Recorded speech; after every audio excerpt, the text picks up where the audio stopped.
Hi hello viewers, welcome to NTV sports. This is Tarak. T20 world cup అనేది start అయింది. So అంటే India అనేది clear favourite కింద ఇప్పుడు బరిలో దిగబోతుంది. అయితే ఇండియా ఉన్న గ్రూప్లోనే ఇంకా ఉన్న మిగతా కంట్రీస్ వచ్చేసరికి Ireland, USA, Canada and Pakistan. అయితే ఫస్ట్ మ్యాచ్ ఇండియా ఐర్లాండ్తో ఆడబోతుంది. మరి ఈ మ్యాచ్లో ఎలా ఉండబోతుంది? సో ఈ మ్యాచ్లో ఇండియా అంటే ఎప్పుడు కూడా ఏంటంటే దీని దీని మీద పెద్ద అనాలిసిస్ అవసరం లేదు. బట్ కాకపోతే ఏంటంటే అప్పుడప్పుడు కొన్ని షాకర్స్ అనేవి తగులుతుంటాయి. సో అలాంటి అవకాశం ఏమన్నా ఉందా లేదా ఇలాంటి విషయాలను మనతో డిస్కస్ చేయడానికి సుధీర్ గారు ఉన్నారు. ఆయనతో మాట్లాడదాం. హలో సుధీర్. హాయ్ తారక్ గారు, యాక్చువల్గా ఇండియా ఐర్లాండ్ మ్యాచ్ అనగానే దీని మీద పెద్ద అనాలిసిస్ కూడా అవసరం లేదు. ఇండియా గెలుస్తుందని చెప్పేస్తాం. బట్ కాకపోతే ఏంటంటే షాకర్స్ అనేది మనం ఎప్పుడు మర్చిపోకూడదు. బట్ ఐర్లాండ్ లాంటి టీం ఏంటంటే ఎప్పుడు ఎలా ఆడుతుందో తెలియదు, అన్ప్రెడిక్టబుల్. బట్ దట్టు ఆ వెదర్లో యుఎస్ లాంటి కంట్రీలో ఎలా ఉండబోతుంది, వాళ్ళకి ఎంతవరకు అనుకూలంగా ఉంటే కండిషన్స్ అనేది కూడా మనం చెప్పలేం. కాబట్టి సో అసలు ఈ ఇండియా వర్సెస్ ఐర్లాండ్ మ్యాచ్ చూస్తే కనుక ఏం చెప్పుకోవచ్చు. అండ్ దట్టు మనకేంటంటే ఐపీఎల్లో ఒక్కొక్కళ్ళు ఒక్కొక్క టీంకి ఓపెనర్ల కింద మారిపోయారు. అయితే ఇక్కడ చూస్తేనేమో Jaiswal opener, Kohli opener, Rohit opener. మరి ఈసారి ఓపెనింగ్ జోడీ ఎలా ఉండబోతుంది? లేకపోతే జైస్వాల్ని ఏమన్నా వెనక్కి పంపించే అవకాశం ఉందా? లేకపోతే కోహ్లీ అండ్ జైస్వాల్ నుంచి రోహిత్ అని వెనక్కి వెళ్తారు? ఎలా ఉండబోతుంది ఓపెనింగ్, ఎలా ఉండబోతుంది అంటారు? ఫస్ట్ ఆఫ్ ఆల్ తారక్, మీరు చెప్పినట్టుగా Ireland has always been a tough side అండి. అంటే షార్ట్ ఫార్మాట్లో వాళ్ళ ఫస్ట్ ఎంట్రీ బిగ్ వరల్డ్ కప్లో 2007 నుండి మనం తీసుకున్నట్లయితే వెస్టిండీస్లో జరిగినప్పుడు దే డిఫీటెడ్ పాకిస్తాన్ కూడా ఓడించారు వాళ్ళు. అండ్ 2011 వాళ్ళ విక్టరీ అగెన్స్ట్ ఇంగ్లాండ్ ఎవరు మర్చిపోతారు? బెంగళూరులో 327 చేజ్ చేశారు. అప్పుడు బ్రిలియంట్ సెంచరీ చూసాం మనం వాళ్ళ బ్యాట్ నుండి. ఎవరైనా మర్చిపోతారా? సో ఐర్లాండ్ మీరు అన్నట్టుగా ఎప్పుడు కూడా షార్టర్ ఫార్మాట్లో చాలా చక్కగా ఆడుతుంటారు. అండ్ వాళ్ళ for example if you look at their victory percentage also T20లో అఫ్కోర్స్ కొన్ని మ్యాచెస్ ఎక్కువ ఓడిపోయినా కానీ బట్ 60+ మ్యాచెస్ గెలిచారు, 80 ఓడిపోయినా కానీ. And they have been a good side actually. ఎక్కువ matches of course they played against Afghanistan. And India తోటి అయితే ఇప్పటివరకు ఆడిన 7 మ్యాచెస్లో విక్టరీ లేదు. ఇంకా వాళ్ళు ఓపెన్ చేయలేదు వాళ్ళ అకౌంట్ T20లో. And but they are a very good side అండి, నో డౌట్. ఇండియాతో ఆడినటువంటి ఎక్స్పీరియన్స్ వాళ్ళకు ఉంది వాళ్ళకు. అండ్ ఇప్పుడు Stirling as a captain I think looking good. ఎందుకంటే పాకిస్తాన్ తోటి సిరీస్ ఓడిపోయినా కానీ 2-1 తోటి పాకిస్తాన్ రీసెంట్గా డిఫీట్ చేశారు వాళ్ళు.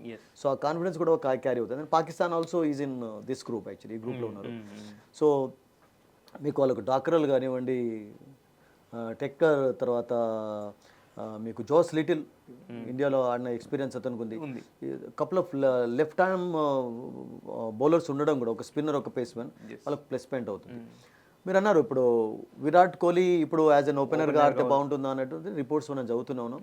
అండ్ టీమ్ సెలెక్ట్ చేసినప్పుడు కూడా అతన్ని మీరు అన్నట్టుగా మెయిన్గా స్పెషలిస్ట్ ఓపెనర్గానే సెలెక్ట్ చేశారు.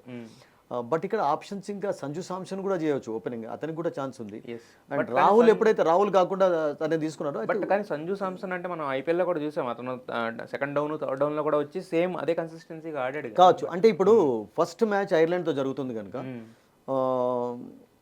మేబీ ఇప్పుడు రోహిత్ శర్మ ఐపీఎల్ అంత పెద్ద ఫామ్ కనబడలేదు, కపుల్ ఆఫ్ గుడ్ ఇన్నింగ్స్ చూసాం కానీ. But Virat Kohli was out standing అండి. అండ్ జైస్వాల్ కూడా లాస్ట్ ఫేజ్లో చాలా చక్కగా ఆడాడు. ఫస్ట్ ఫేజ్లో అతడు కూడా కొంచెం స్ట్రగుల్ అయినాడు. సో ఒకవేళ ఫర్ ఎగ్జాంపుల్ ఆ ఎక్స్పెరిమెంట్ చేయాలి అంటే ఫస్టే కోహ్లీ యొక్క కాన్ఫిడెన్స్ క్యారీ కావాలంటే, బికాస్ కోహ్లీకి ఉన్నటువంటి ఒక ఫ్లెక్సిబిలిటీ ఏంటంటే 1లో బ్యాటింగ్ చేయగలుగుతాడు, సెకండ్ వరకు అయితే ఎక్కడైనా ఫిట్ అవుతాడు. అండ్ ఇప్పుడు అతని కాన్ఫిడెన్స్ చాలా హైగా ఉంది కనుక యాజ్ అన్ ఓపెనర్గా I think not a bad idea Jaiswal and కోహ్లీతో ఓపెనింగ్ చేయించి రోహిత్ ఫస్ట్ డౌన్ రావడం. లేకుంటే ఫస్ట్ మ్యాచ్లో ఫర్ ఎగ్జాంపుల్ ఆ కాంబినేషన్ వర్కౌట్ కావాలంటే జైస్వాల్ అండ్ రోహిత్ చేసి కోహ్లీని ఆడిస్తారు. ఎందుకంటే Suryakumar Yadav I think second డౌనే ఫిట్ అవుతుంది. ఒకవేళ కోహ్లీ ఫస్ట్ డౌన్ ఆడుతున్నాడు అంటే Suryakumar will come at second down. ఆ తర్వాత you have left handed Rishabh Pant ఉంటాడు, అండ్ డూబే ఉన్నాడు. ఎక్స్ట్రా బ్యాటర్ కావాలి అంటే సంజు సామ్సన్ తీసుకోవచ్చు. అదర్వైజ్ హార్దిక్ పాండ్యా తోటి కంటిన్యూ చేస్తారు. హార్దిక్ పాండ్యా ఉండాల్సిందే. సో అదొక్కటే మీరు అన్నట్టుగా ఆప్షన్ కొరకు చూస్తున్నారు. బట్ చాలా ఆప్షన్స్ ఉన్నాయి ఇండియాకు. ఎవరితో ఆడినప్పుడు ఎలా ఇప్పుడు ఒకసారి టూ మెనీ ఆప్షన్స్ ఉండడం కూడా ఇబ్బంది అవుతుంది. కానీ ఇప్పుడు ఫర్ ఎగ్జాంపుల్ ఒక చిన్న మనం ఇక్కడ యాడ్ చేయాలంటే తారక్, ఇప్పుడు ఆస్ట్రేలియా అగెన్స్ట్ ఆడుతున్నారు, జస్ట్ ఎగ్జాంపుల్ స్టార్క్ ఉన్నాడు. So Starc left arm bowler కనుక లెఫ్ట్ ఆర్మ్ బౌలర్స్ ఎక్కువగా కోహ్లీని అవుట్ చేశారు, రోహిత్ని అవుట్ చేశారు అన్నటువంటి ఒక రికార్డు వాళ్ళకు ఉన్నట్లయితే అప్పుడు ఏం చేయొచ్చు అంటే మీరు లెఫ్ట్ హ్యాండెడ్ జైస్వాల్ని ఆడించి, ఇప్పుడు left handed against spinners against Sanju సామ్సన్కు బ్రహ్మాండమైనటువంటి రికార్డు ఉంది. సో అలా కొంచెం అంటే మార్పులు చేయొచ్చు, అంటే ఫ్లెక్సిబిలిటీ ఉంది ఇండియాకు. అంటే ఒక్కటే దాంతో స్టిక్ కావాలన్నటువంటి లేదు. అంటే ఈ 3 ఓపెనర్స్లో మీరు అన్నట్టుగా Kohli Rohit or maybe Kohli Jaiswal or Rohit Jaiswal, that can happen actually. But first match అనేది అంత ఈజీ మ్యాచ్ కాదు. ఐర్లాండ్ తోటి టఫ్ మ్యాచ్, న్యూ ప్లేస్లో ఆడుతున్నారు, న్యూ స్టేడియం కూడా. Definitely it's going to be a good match అండి. బౌలింగ్ అటాక్ చూసుకున్నా కూడా అంటే మనకి ఇప్పుడు స్పిన్నర్స్ ఎక్కువ మందిని తీసుకుంటారా, లేదంటే ఎందుకంటే అక్కడ ఉన్న కండిషన్స్కి ఎలా ఉంటే ఇది అనేది కూడా కొంచెం ఇదిగా ఉంది కదా, ఎందుకంటే హార్దిక్ పాండ్యా ఆల్రౌండర్ కోటాలో తీసుకున్నారు కాబట్టి, సో అతను ఖచ్చితంగా ఉంటాడు కాబట్టి టీంలో. మరి నెక్స్ట్ ఫస్ట్ మ్యాచ్లో తారక్ నేను అనుకుంటాను పేస్ డిపార్ట్మెంట్లో మొహమ్మద్ సిరాజ్, బుమ్రా, హార్దిక్ పాండ్యా ఈ ముగ్గురుతో కంటిన్యూ చేస్తారు. బికాస్ హార్దిక్ పాండ్యా డెఫినెట్లీ ఇప్పుడు 4 overs వేయాలి కంపల్సరీ, వేయాల్సిందే. ఎందుకంటే మీకు ఒక ఎక్స్ట్రా స్పిన్నర్ను మీరు అకామిడేట్ చేయాలి అంటే I think Hardik Pandya should do that job, fill up చేయాలి. ఒకవేళ స్పిన్నర్స్ మీరు అన్నట్టుగా చాలా హిట్ చేయబడతాయి. ఎందుకంటే ఇప్పుడు రీసెంట్గా చూసినట్లయితే స్పిన్నర్స్ను కూడా చాలా హిట్ చేసినటువంటి ఎగ్జాంపుల్స్ ఉన్నాయి, బిగ్ స్కోర్స్ వాళ్ళకి అగెనిస్ట్గా కూడా ఉన్నాయి. సో ఐ థింక్ వెస్టిండీస్లో డిఫరెంట్ కండిషన్స్ ఉంటాయి, బట్ ఫస్ట్ ఫేజ్లోనైతే అమెరికాలో జరిగే మ్యాచెస్లో I think we had wait and see a combinations work out అవుతాయి. ఎందుకంటే మీకు ఆప్షన్స్ ఉన్నాయి. ఇప్పుడు ఫర్ ఎగ్జాంపుల్ చాలామంది ఆపోజిషన్ టీంలో రైట్ హ్యాండర్స్ ఉన్నారు అంటే మీకు చెహల్ వర్కౌట్ అవుతారు, లేకుంటే ఫర్ ఎగ్జాంపుల్ మీకు లెఫ్ట్ ఆర్మ్ స్పిన్నర్ కూడా వర్కౌట్ అవుతారు. అక్కడ చెహల్ని తీసుకో, లెఫ్ట్ హ్యాండెడ్స్ ఉన్నారంటే చెహల్ని తీసుకోకపోవచ్చు అపోజిషన్ టీంలో. సో అలా ఇండియాకు ఐ థింక్ ఉండే టీం మెంబర్స్ అయితే జడేజా అండ్ కుల్దీప్ నేను అనుకుంటాను కంటిన్యూ అవుతారండి, డౌటే లేదు. బట్ ఎక్స్ట్రా స్పిన్నర్ కావాలి అంటే, ఒక ఆల్రౌండర్ కావాలి అంటే ఐ థింక్ మీరు హార్దిక్ పాండ్యా అండ్ బుమ్రా తోటి స్పేస్ కంటిన్యూ చేయించి ఒక ఎక్స్ట్రా స్పిన్నర్ సిరాజ్ ప్లేస్లో కూడా తీసుకుని రావచ్చు.